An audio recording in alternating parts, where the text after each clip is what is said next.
Hey guys, welcome back to the Hillside Garden. I'm Dave, I'll be your host today. And what I want to talk about today is, what is the best kind of compost that you can use for your garden?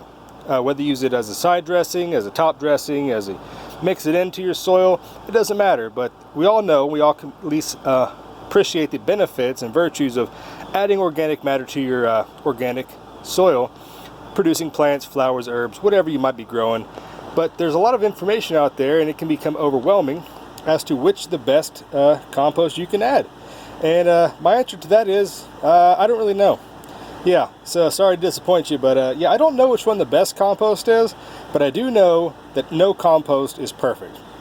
So if you've seen my video about collecting compost from an old decomposed tree in the woods, this stuff is awesome. It's very crumbly, full of organic matter, microbes, etc.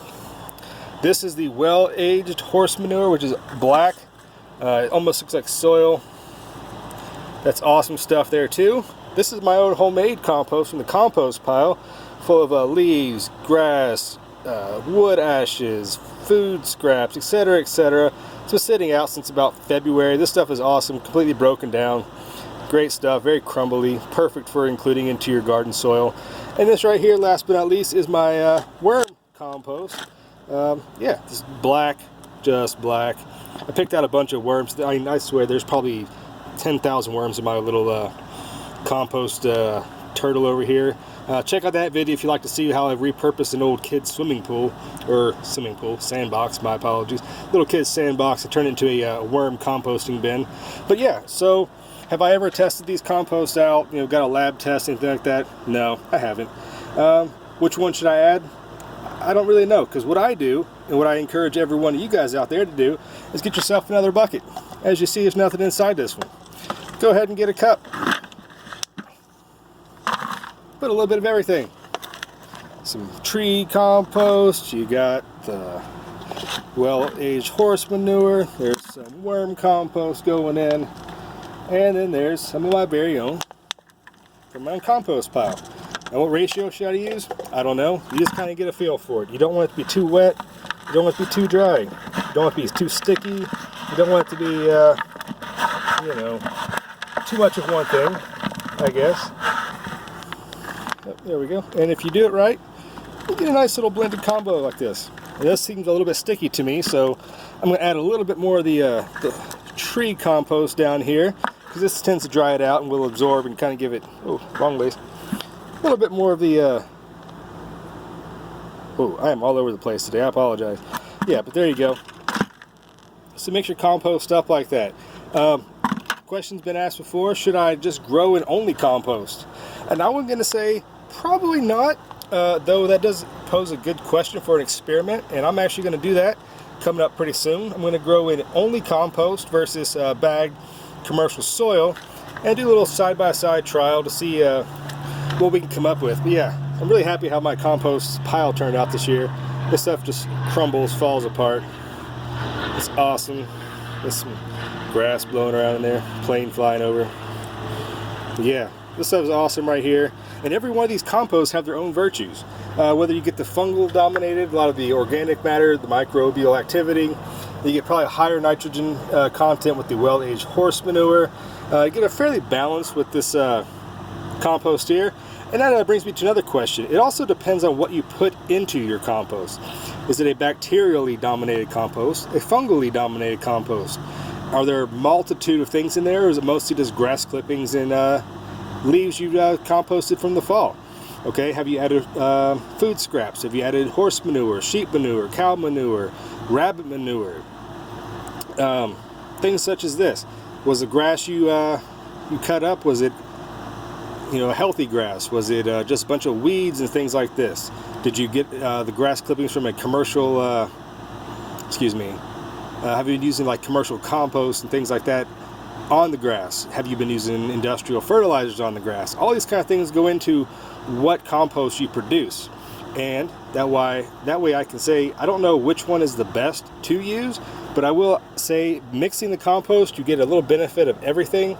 If you haven't seen any of my other compost videos, I'm pretty adamant about collecting resources from the wild, knowing where to get things. I've collected sand and silt off of riverbanks before, old trees. I always make my own compost pile. It's always continuously going, adding stuff to it. The worm compost is awesome. It has really high nutrient value. It's great for your plants and all that. So yeah, I would say mix your compost. Mix as many different kind of things as you can, because if you think about it, your soil is alive. All right, now you need to feed your soil continuously to provide nutrition to your plants and things such as that. So does the well-aged tree here have everything your soil needs? Maybe, but what are you going to try to grow? Beans, peppers, cucumbers? Is everything that the cucumber plant needs in this compost? Probably not. Is everything it needs in this compost? I don't know. Maybe, maybe not. Your own compost, depending on what the blend is, does it? Maybe, maybe not. I don't know. Then of course you got the vermicompost right here, worm compost. Does it have everything you need to go? I don't know either. That's why I like to mix as much organic matter together, get a nice blend of everything, and don't stress over it. Like, you might think yourself, like, what's the ratio? Is it 2 to 1 for manure versus bad compost? Is it how much wood compost should I add to vermicompost? I have no idea, guys. You'll drive yourself crazy trying to figure this out. But as long as you're adding stuff to your soil, I mean, you might get it. You just kind of feel for it. You got to think about it. Maybe this year you added way too much of the vermicompost, and you had a certain result with your plants. So next year, maybe you'll scale back on that and add a little bit more of something else. So it's just trial and error. Just have fun with it. But you know what? Stuff like this is organic. This is natural. This is nature's fertilizer, okay?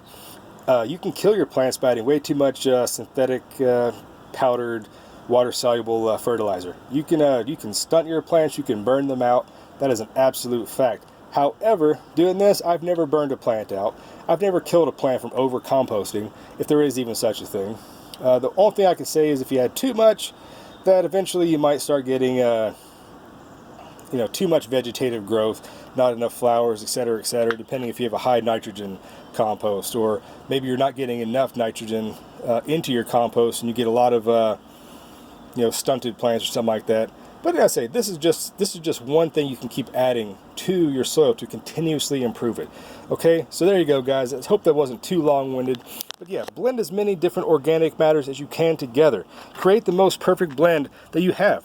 If you only have 3 things, mix all 3 things. Don't even worry about it. Blend your stuff together. If you want to mix coffee grounds into your compost, or if you can only access aged horse manure from the stables nearby and you don't have the means to make a compost pile, don't worry about it. Just mix as much as you possibly can together to get the best possible results. Okay, so I hope that helped you guys out there. This is Dave the Hillside Gardener. Just another random compost video. There will be many more to come because this is one of my most passionate subjects, organic matter composting in your garden for your plants. We'll see you next time, and thanks for watching.